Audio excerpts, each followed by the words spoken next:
says that the intention is different, that the intention is to come up with a billing system that will, in essence, protect the consumer from exploitation by internet service providers.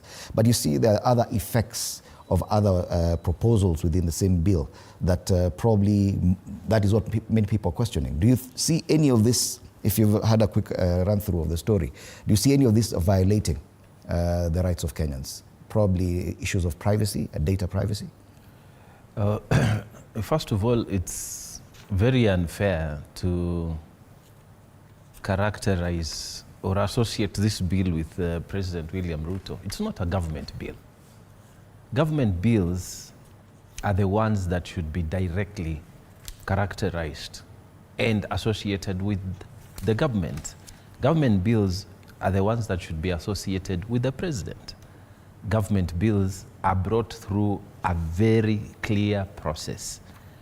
It is a cabinet paper which is proposed from the relevant ministry. In this case, it would be the Ministry of ICT. Waziri Kabogo would go with a proposal, and they would discuss the need for that bill, if at all. First of all, they pass a policy.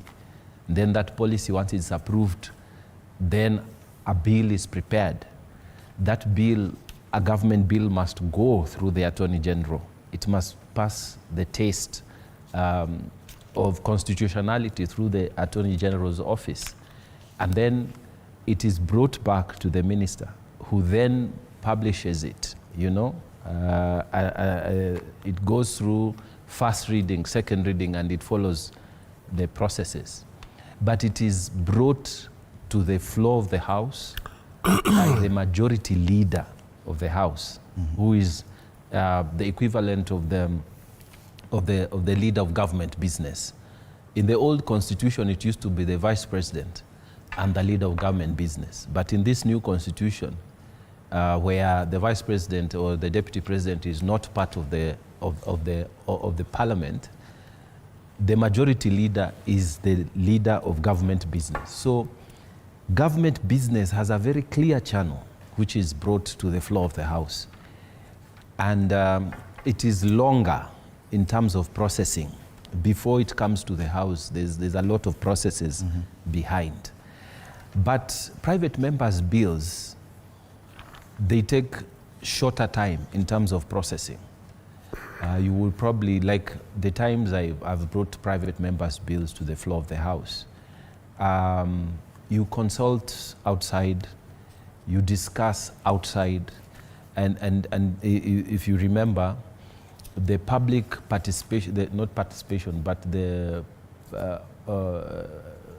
Public Officers Vetting Act, the one that we use now, was the product of my handiwork when I was a member of parliament for Garsen. So what did I do? As a private member's bill, it wasn't a government bill.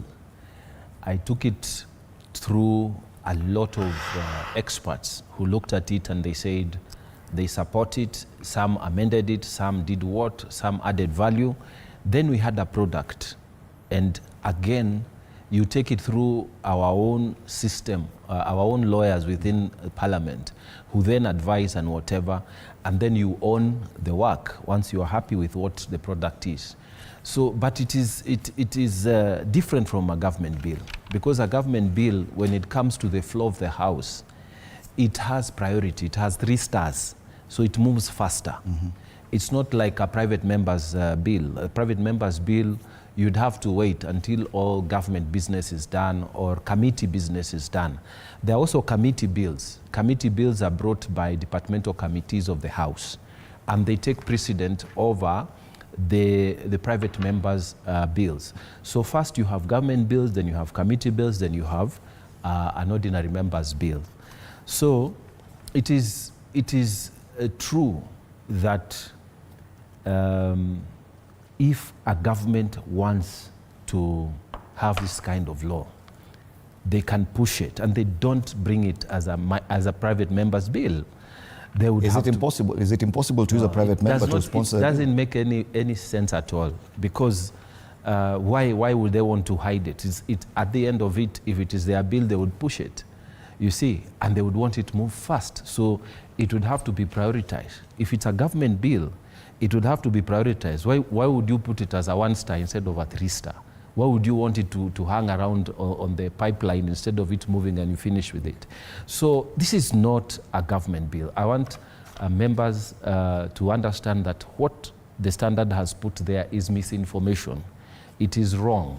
And we have to be honest when we are before the public and tell them the truth, that a private member does not lose your right to bring in bills just because you are a UDA member or you are in the Kenya Kwanza coalition. Okay. So what Mary Kaitani has done, and probably she's the best person to explain that bill, is to bring her own thinking. And this is the most important job of a member of parliament. And I really congratulate her, because when you see a member of parliament bringing a bill, it's not many people who bring bills. Or when you see a senator bringing a bill, those are people who have applied their minds. Most people just go there to vote or to just talk on issues.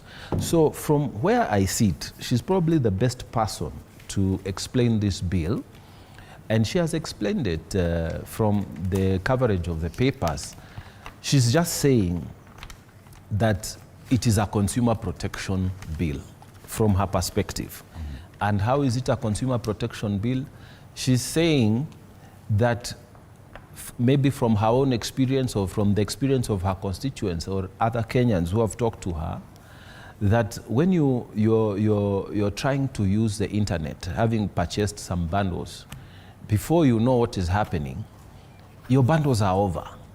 You could be maybe watching a movie, maybe doing your research, before you know, and many Kenyans have complained about this, that you purchase, 500 MBs, and then just before you get started, you're told you don't have internet again.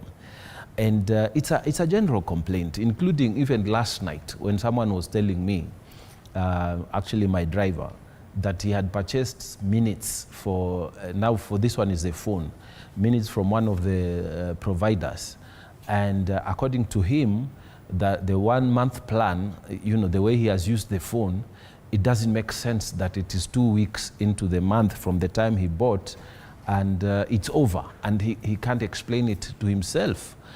So and then everyone says, no, how you are easy. And it ends there, because maybe it is 100 shillings, it is 200 shillings, it's 500, so it ends there. But that's where the providers of internet have been taking advantage of. Many Kenyans, I am sure many of us, including myself, have experienced the fact that, I purchased this bundle, surely it should not have been over by now.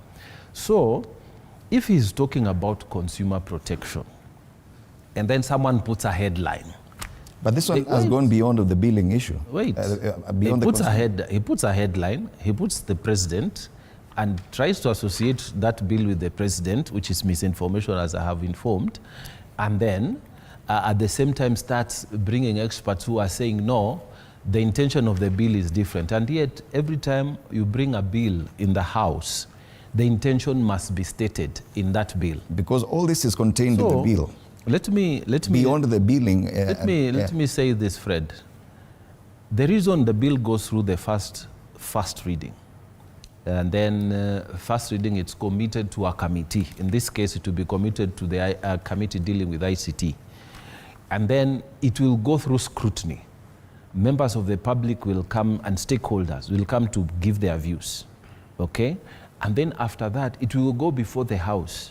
And because it is a bill from the lower house, from the National Assembly, they will debate it. So if there are issues, people will raise it. At first, the committee will also flag anything that is bad. And then by the time they have passed it, it still has to come to the Senate. Okay? When it comes to the Senate, again, we will look at it. And it will have to pass through all the processes: first reading, committee, second reading, debate. And by the time it comes out, it will be a bill that is worthy the House of Parliament. Right, but Mokali Mulu, we know that the state has, from time to time, even suggested that We had the ICT minister, a cabinet secretary now even suggesting that